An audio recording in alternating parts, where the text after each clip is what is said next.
Welcome. Let's get started. Hi, Michael. Hi.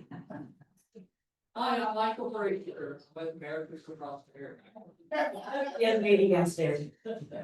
Okay, a few announcements before we get started. First of all, silence yourself on the side by side. That's what you do. There's always that one person. Second thing is we are in desperate need of volunteers at the cottage. The ones that I have are starting to drop off for various reasons. So if you can volunteer a day, several hours, get in touch with me. Thomas, you're one of the most lazy. Which one? Bill. Bill.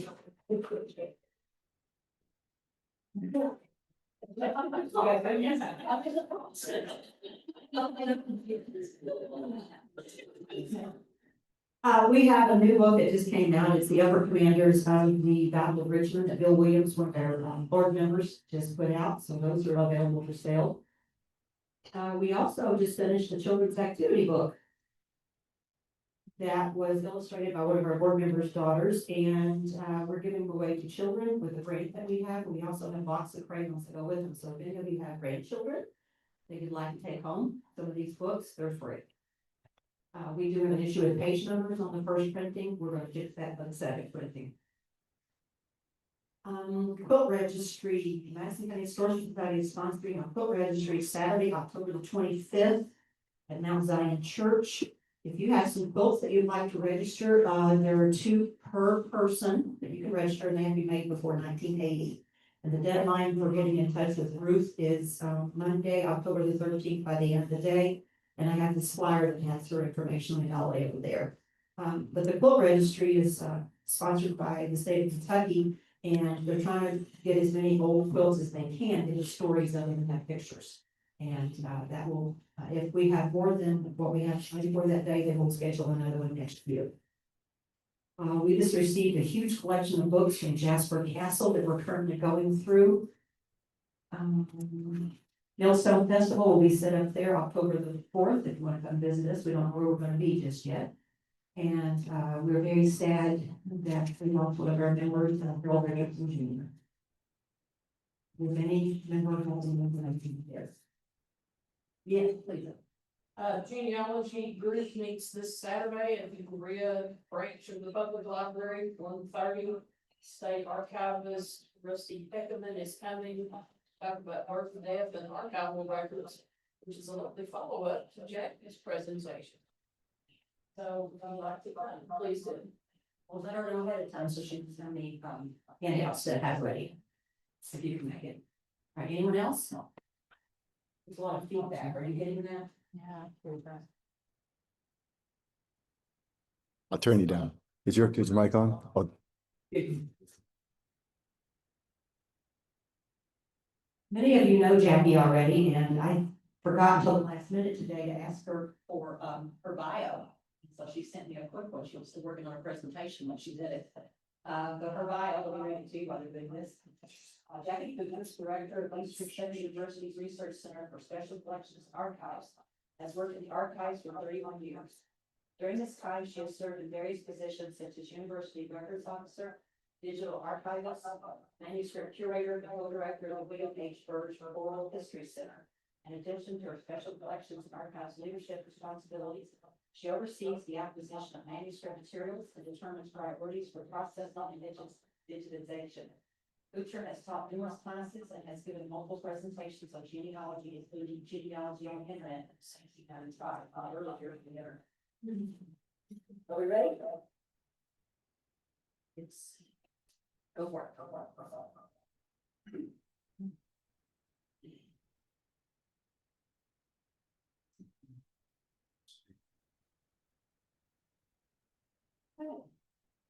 Welcome, everyone.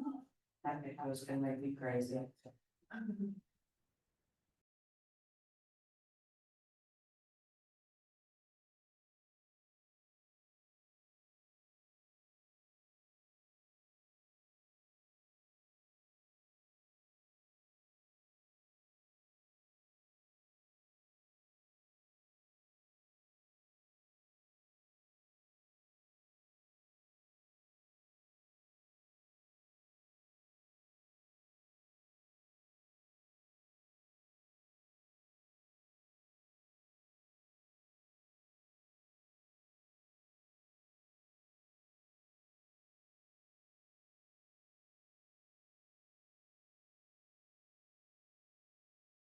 EKU archives.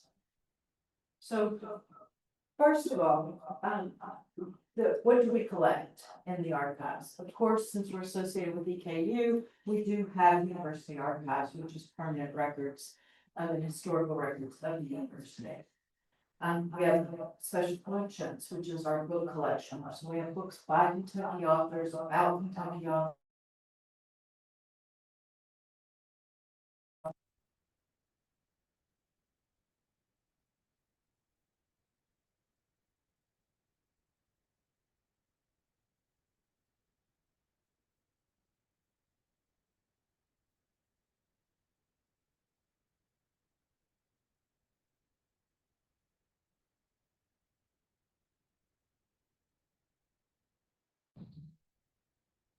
And I said, we're beyond the courthouse, but then I'm gonna tell you what courthouse records do.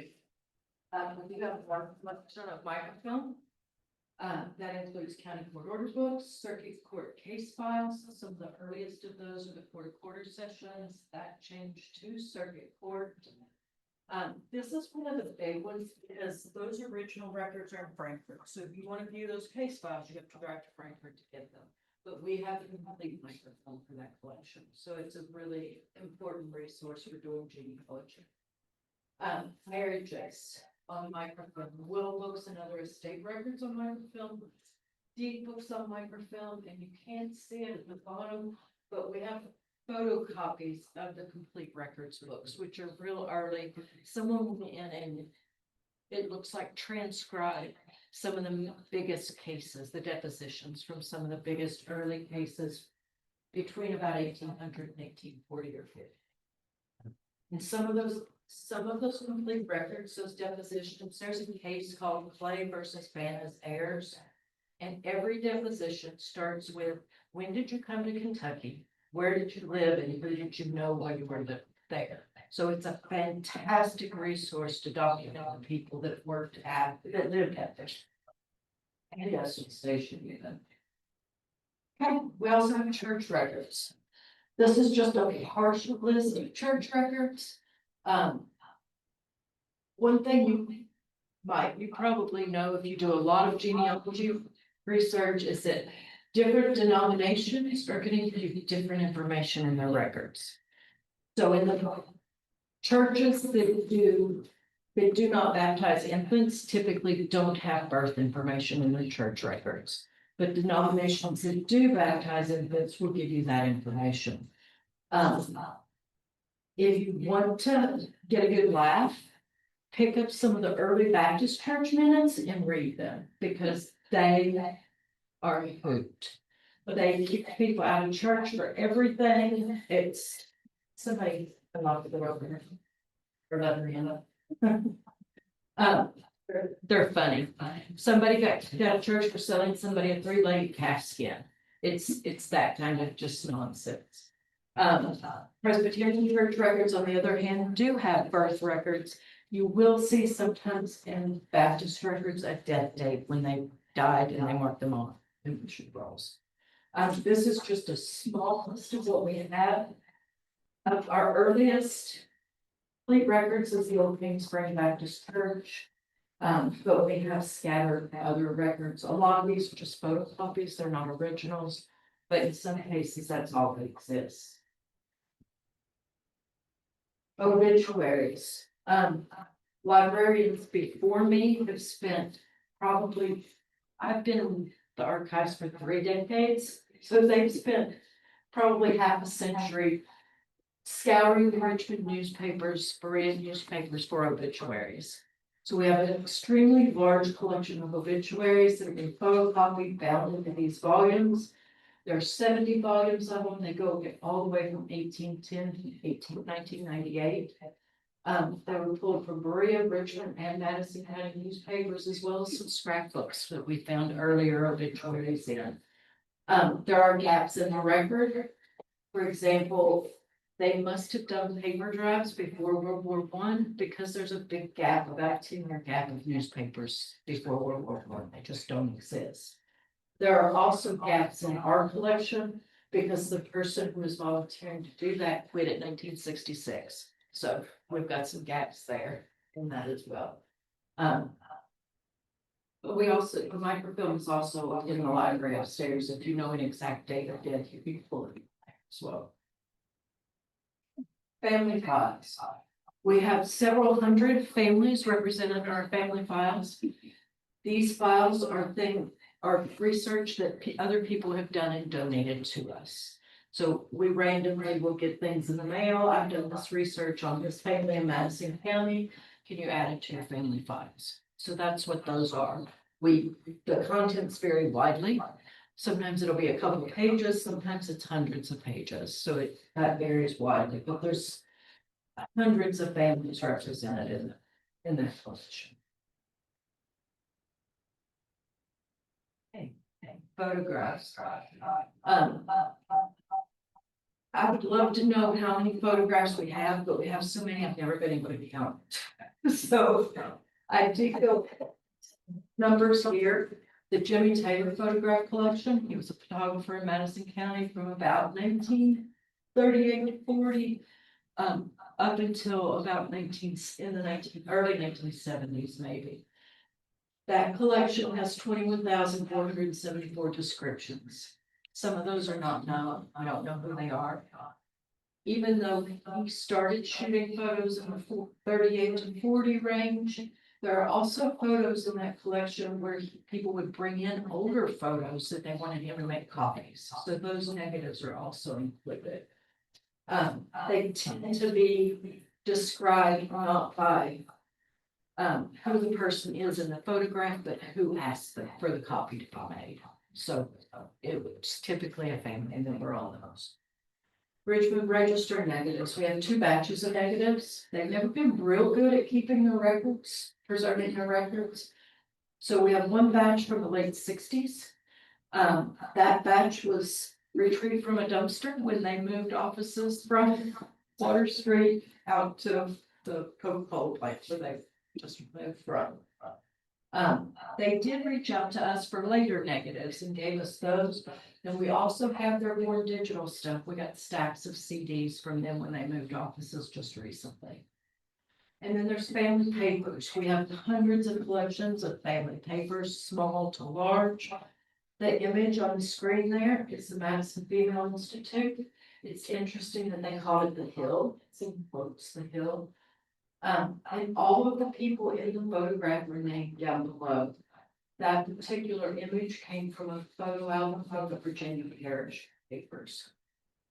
She was born here, raised here. She's connected to the Dewerson family.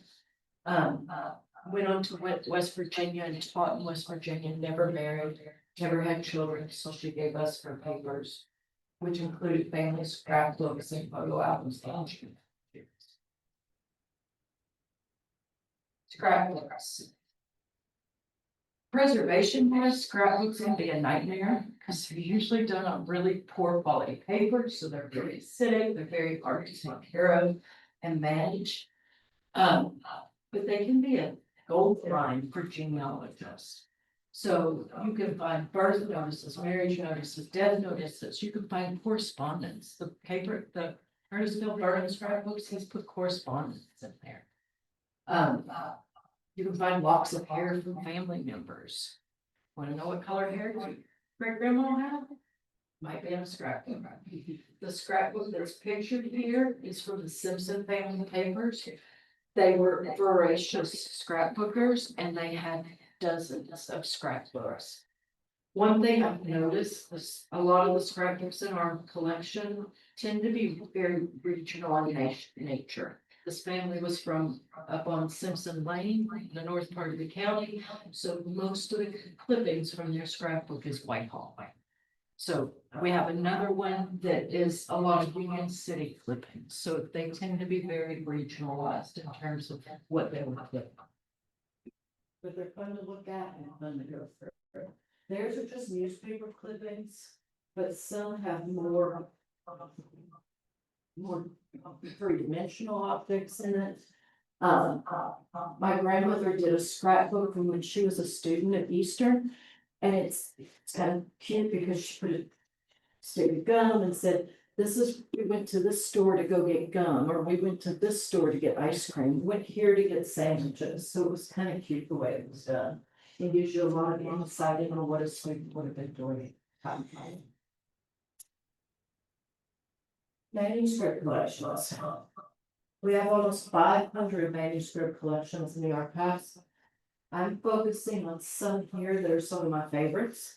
And some that really give you insights into the people and the families of the area. So the first one of my all-time favorites is the Green Black White Papers. Alexander Fife was an Irish immigrant. He immigrated to Lexington and moved here in the 1820s. And there's a ton of letters in that collection from his family back in Ireland. So they're talking all about these Irish families, giving you information on what they're doing, what they're, who's visiting who moved to Scotland, who moved to Canada, who died, who had kids, tons of information about the family back in Ireland. That collection also includes a small ledger that lists the enslaved people that they owned, as well as their children with the birth dates. It also includes a daily diary of driving hogs back to Virginia, where they went, how many miles they traveled, how many hogs they lost, all of that information is in there. The Walker family letters, it's a really small collection of about a dozen letters, but some of the letters are from his brother in North Carolina, back to Madison County. The letter that is shown here on the side, his brother's house caught fire on North Carolina, and he's describing the fire on his 4 or 5 page letter. It's devastating, it's so bad, he talks about the children that were died in the fire and how they escaped and the other people escaped. It's a very heartwarming letter. There are other letters that are written to family members that migrated on out to Missouri as well. So it's a nice little collection from one specific family. Henry Allen Lane papers. Henry Allen Lane was an African American Black extension, who was Black extension agent in Madison County. His papers includes photographs of the Black community and his family. He was an author, he was a poet, so there's writings from him as well as correspondence and other things. Foster Eads family papers is another small collection of family papers. A lot of this talks about agriculture and farming. Stocker family is Laura Steigel's family. It has some nice photographs, again, correspondence, some Civil War correspondence, and some Civil War documents in it as well. The Hager family papers is the article came from Arlington. There's a lot of information there, scrapbooks, photo albums, correspondence, all kinds of stuff. Lily, again, is one of my favorite collections. It has a ton of correspondence. It's got some heartbreaking Civil War correspondence in it. I mean, tear jerking, you would cry when you read it, correspondence. Anne's family, the McGinns, were in the Civil War on the Confederate side, so there's some really good correspondence there. Austin Lilly, the daughter, went to Cuba, so there's a lot of information about her educational work in Cuba as a teacher. And then Tom's family, James Rankin Mason papers, the little cards over there on the table that are giveaways, that little sign language sheet. It's actually a big sheet, but it came from him. It's an 1870s sign language chart that came from the James Rankin Mason papers. Another interesting piece of this, I'm not sure how it got into this collection or how James Rankin Mason acquired it, but there's also a set of letters from a Black Civil War soldier back to his wife, who was living, she was living with James Rankin Mason. So those are kind of family collections that just give you insight into the families and the way they were living and past. Then I wrote out the genealogy research collections. Most of you probably know who Bill and Kathy Valkyrie were. They conducted genealogy research for people all over the country for years and years and years. They did free research. So they got things from the public library, things from the courthouse, and they documented all of their work, all their research, and kept files of that research. So this is a fairly large collection of research that they have done on genealogy for other people around the country. William H. Miller. I know you've heard of Miller's History and Genealogies. That's the author of that. What you might not know is that he was gonna do a follow book to the book he published. And these ledgers, they're massive ledgers with more data on more families. So that's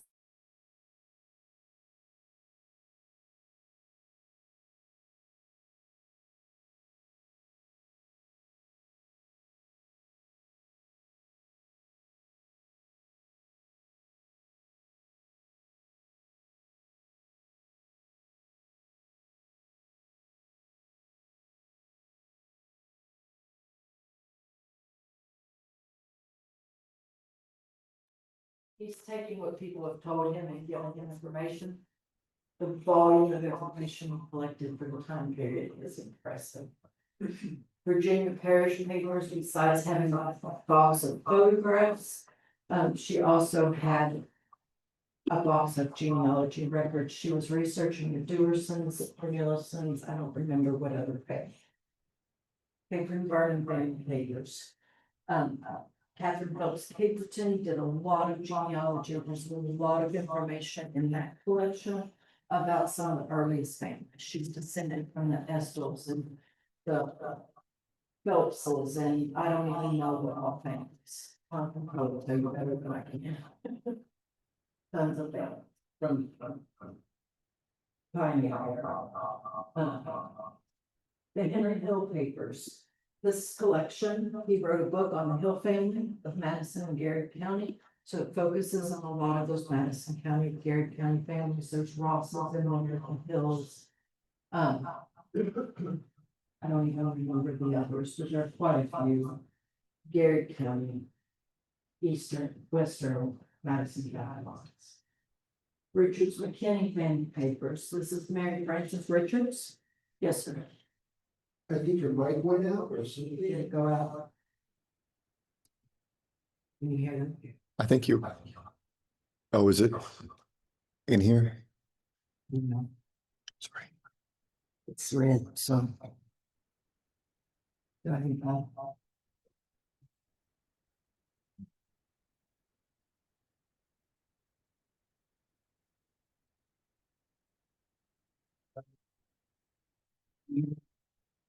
There, you just need to speak up. Okay, got it. Mary Frances McKinney's family is from the Waco area, in that part of the county, so she has research materials that came from Captain Owens, she's got the purposes. Not even remember her names at this point, but I do know that that's focused on that part of the family. I've included in the research notes and that material, there's also copies and photographs of a lot of her ancestors in that area as well. And Charlie Nolan papers is, again, some of the earliest pioneer families in the county. You've got Gasses, Blacks, the Nolans, the Boggs, Turleys. So there's a ton of research information on all of those organisms. And this is just a few that I've highlighted. There's more than that in the. So other collections that are useful in different ways for genealogy research. The Brooke family papers, a big chunk of that collection is Madison County surveys.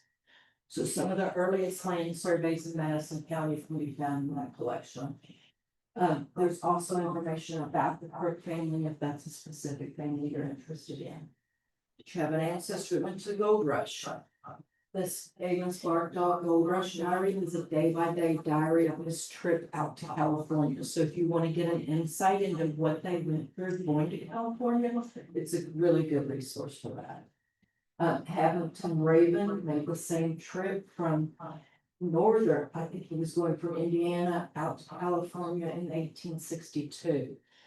It's beautifully written, he's very well educated and writes beautiful descriptions of the land he's passing through and the events that happened on his trip. So both of those are great. If you've been in Madison County for a while, I'm sure you've heard of French Tipton papers. French Tipton was a newspaper man in Madison County. He was writing a book on the history of Madison County. I believe he was also working on one about Daniel Boone as well. But we have his notes, so there's notebooks with his notes, there's correspondence with different people that he talked to, gathering information for his books. And some nice, really nice older photographs taken around 1895, around 1895-ish. It's a fantastic resource again for early Madison County history because he was actually going out and talking to children and grandchildren of the pioneers of Greensboro. So a lot of what we know about those pioneers came from his work.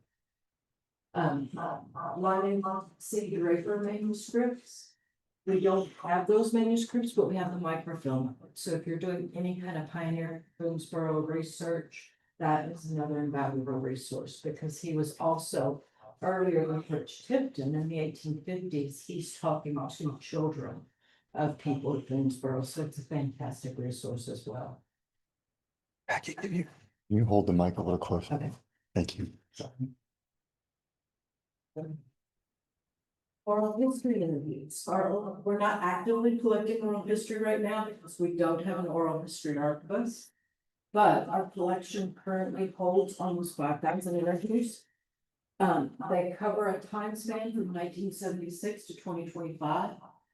I did a quick filter on our database and over 700 of our interviews were conducted in Madison County, different communities. And I just picked out, they put as location Newbie, Whitehall, all these other little communities, so I put it in this, but there were over 700.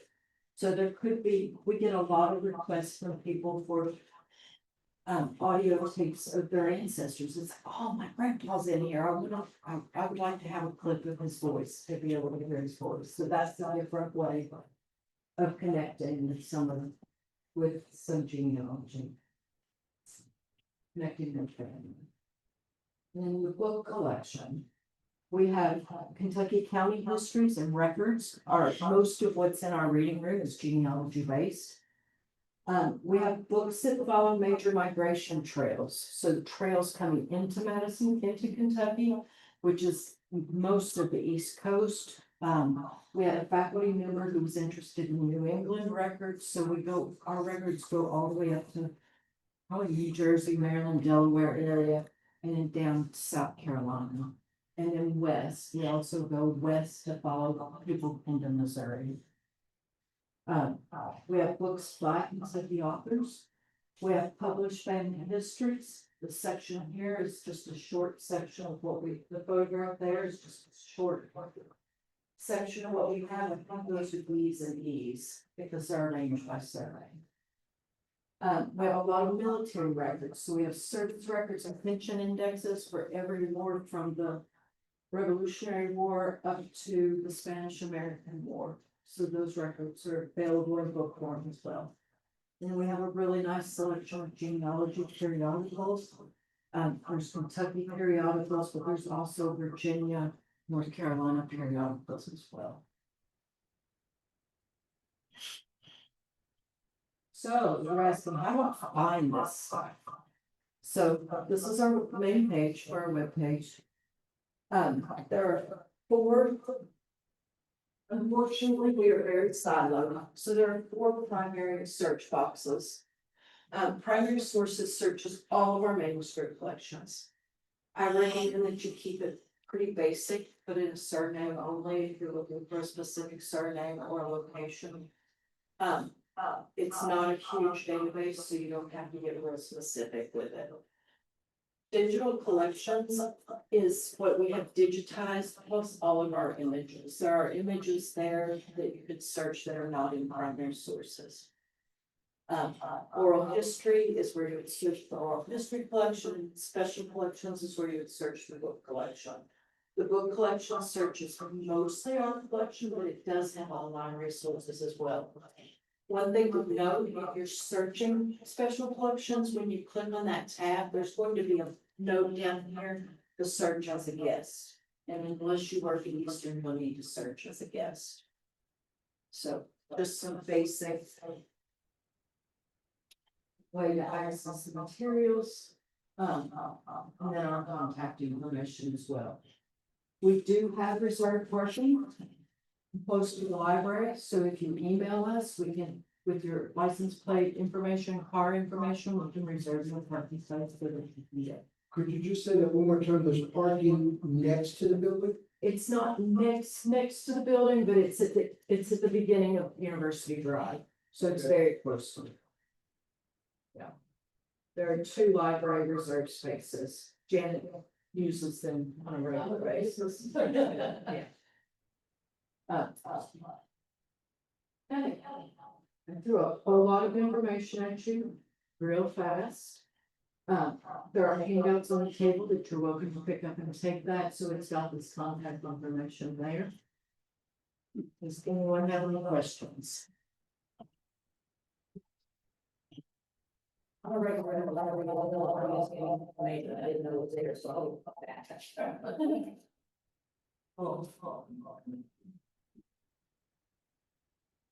Questions? Yes, you only have families from within, Madison County in your family box. There are some scattered ones from outside the county. Garrett County, there's probably more than most, but there are scattered families outside. That entire list is also online. I go back and I'll see. There's a, underneath this, there's a link farm, and I think the family files are over in this corner. On the right hand side. That's one of your hours. We're open 8 to 5, Monday through Friday.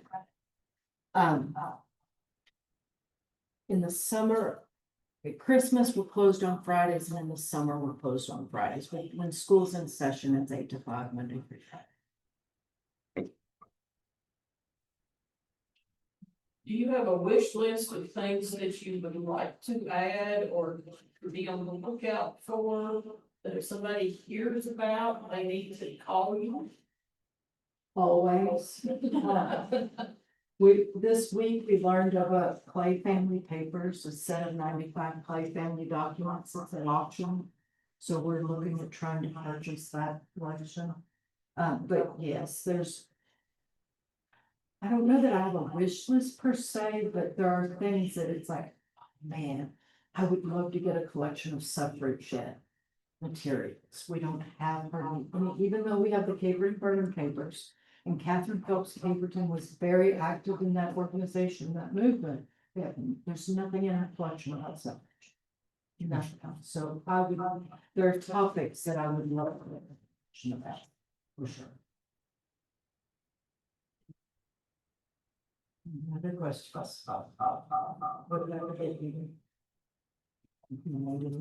Yes.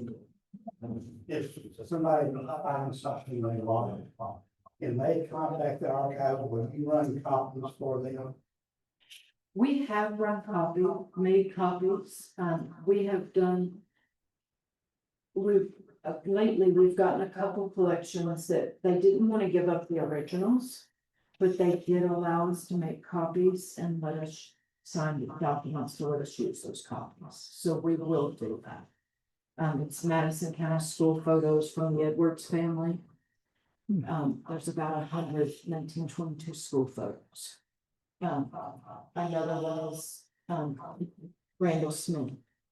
His collections that he's been buying, like he let us scan some of those and post those. So we are able to do that. We prefer a gift, but I understand that sometimes people don't want to let go of their stuff, so. And yes, Jeff. Do you do any crowdsourcing to identify who's in pictures? We have done that before. We did that in Jimmy Taylor. I think Beverly, you were part of that. When Ruthie Madison was the library director here, she would bring in people once a week, once a month, and look at Jimmy Taylor pictures, and we got a whole lot of them identified that way. Every once in a while, we'll post a picture, and Tom will say, "That's Gertie Hood," and it was like, "Thank you, Tom, we had it as unidentified," so we will add any of that data that we find. Were they close? Okay. I was have been a kid when she was teaching. Right? What? You had been a child when she was teaching. I don't know if she was taught anything, but She was the girls' gymnasium teacher Okay. for my classmates and classmates associated nearby years. But yes, this data, all of these databases change on a regular basis because as we learn information, we add that information to it. So a lot of times we will take unidentified photos and add names to them. I have a whole folder full of copies of photographs with Donna Kavanaugh right now so that she can get them identified because none of them have names. So we do that on a regular basis. I was just wondering because you have Madison Central Core Music pictures, and I'm in one of those pictures as Janet. So those are my classmates, so that's why I was wondering if you wanted names. Yeah, sure. Anytime that you wanna come by and look at, them, you are welcome to. Some of those were identified real well and others were not. That's one collection we've never gotten scanned. Nobody's ever even asked for those, but they are from the 70s and 80s, so they're not early things. Yes, the Jams and L years. No, okay. But when she left Central City, one thing is, I was like, yeah, sure, we don't get that kind of resources very often, so, yeah, anytime you wanna come in and look at pictures, look, we do it. We've talked about having a team or something for people to come in and look at pictures and identify them. It's just a matter of resources. Do you have all of Madison County's high school yearbooks? We do not. We have very few. We have most of models up to about 1995. We have most of Madison High. We have no, I take that back. We have a few from Madison Central because I've been able to purchase a couple of longs lately. At auction, but most of the time they go too high. I'm buying them out of my pocket and they go way too high to buy. I've tried to buy several Waco yearbooks out of Madison, out of Long's auction and can't touch those either. We do have one Waco yearbook and we have a couple of Kirksville, I think, but not a full collection. So what about Easter's yearbooks? Multiple sets. And they start when did they start as far as you? 1922. Well, they had 1910 that they called Bluemont. And then they didn't publish another one until 1922, and then that was the milestone. And then they quit publishing. I think the very last one there was 1910, 2010 or 2011. I'm getting my centuries wrong here. So. But we would definitely be open to taking yearbooks, accepting yearbooks, anything like that. We're also trying to expand into our service region and collect things from surrounding counties, especially if they don't have the resources to collect themselves. So we have a few things. And that's to support our Appalachian Studies program. So I have just come into possession of some very old letters. And from my ancestors in Esplicant, Daniel White ran the first ferry up there. And I have letters from lots of his family members that had gone out to Washington Territory in the 1890s. Some of them went to Yellowstone before it was a national park. And that kind of thing, and I had always thought that, well, Estill County might be the best place for them. But I'm a little bit concerned about the organization these days. Would you be interested in anything like that? Definitely. Those sound like they would be very interesting. I mean, they're original handwritten letters. And I mean, well, I wouldn't know them, but I know who they are. Nice. That would definitely be of interest. Okay. One of the letters, I think it's in Greenland Flight, is from somebody who went to Alaska in 1895 to the gold rush out there. And he describes in his letter, they had some kind of a blizzard or landslide or something in the cabin that he was staying in. Went a quarter mile down the mountain overnight. So those letters are always fun to read. So one thing we've been doing that I didn't mention here, we've been using from the page to transcribe documents. So there are documents up there that need to be transcribed off your board and like transcription and reading will be available. So we're trying to use that platform to provide better access to materials. A little bit about history. Can you talk a little bit about Dr. Doris and his museum and what happened on the museum? Is it possible for you to do that? I can talk a little bit about that. Dr. Doris, I don't know how long he collected materials. He started on. Sure. Dr. Doris started working at Eastern in the early 1930s. He was a collector from the get-go. He worked, he collected anything anybody would bring in. So the worst thing about the collection is there's no scope. So when I was over there a couple of weeks ago looking, there's a Vietnamese straw hat. There's Chinese swords, there's stuff from literally all over the globe. For a long time, that museum was in the Kamek building. They finally gave him a space in Kamek and let him set it up there. When I was a student at Eastern, when I first came to Eastern, it was in the library. It was set up on the 3rd or 4th floor in the library. When they built the Perkins building, they were supposed to have built a space for the museum in the Perkins building, and it never reopened. They moved everything in there. The museum never opened. It sat in boxes for years. We were able to go in about 2000 and collect the manuscript materials out of there. So we were able to get anything paper. So we got a lot of really nice things from that collection. At that time period, we went back over again several other times, and we keep grabbing things out of the collection. It's like, oh, I missed that first time. So we've gotten like magic lantern slides that they use for student instruction. We've gotten, you know what? Oh, the Boonesboro petition. The board members were talking about that. Somehow that ended up in a bunch of stuff in the basement of the building at Eastern, and McDougal pulled it out and gave it to Dr. Doris. But this petition says, it lists all of the people, the men that were willing, that wanted Boonesboro to be the state capital, plus what they were willing to pay in either land or money. So that document ended up in the Doris Museum. We have that. It's digitized, it's on our website. They had so much stuff, but so much of it was just random. It got consolidated down, and they're actually actively working to just parse it out and get rid of it right now. But you're gonna keep everything that's together, Yes, artifacts.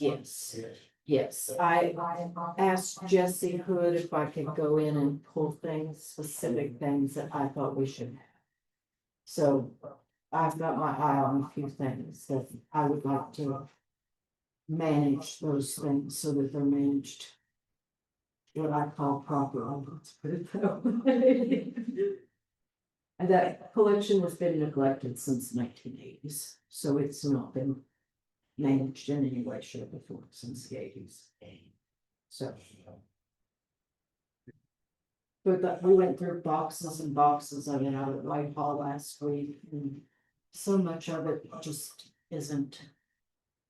How many christening gowns or little baby cotton gowns do you really need in a museum collection? But it's that kind of thing. There was 20th century clothing. There was ground spices, jars of spices, rocks.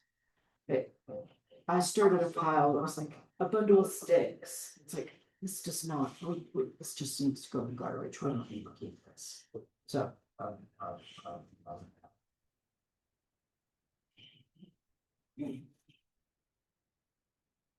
Another question?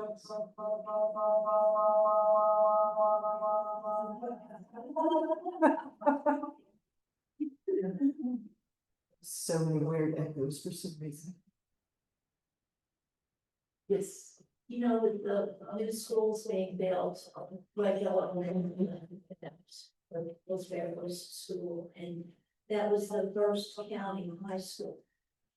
and some historians. So I think we Sharon and if I would, we could speak to the principal and just say, you know, there are materials here in Swanville that need to be preserved. I don't even know if they realize that EKU would be willing, you know, to store those, preserve them.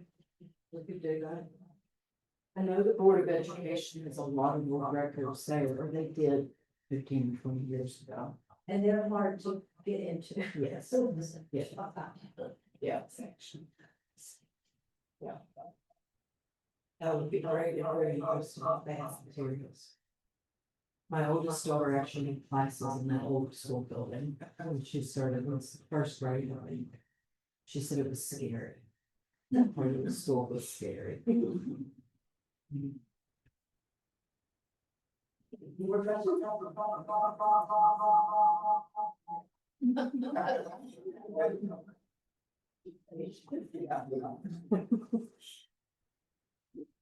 No more questions? Well, thank you for coming, I appreciate it. And how are you doing?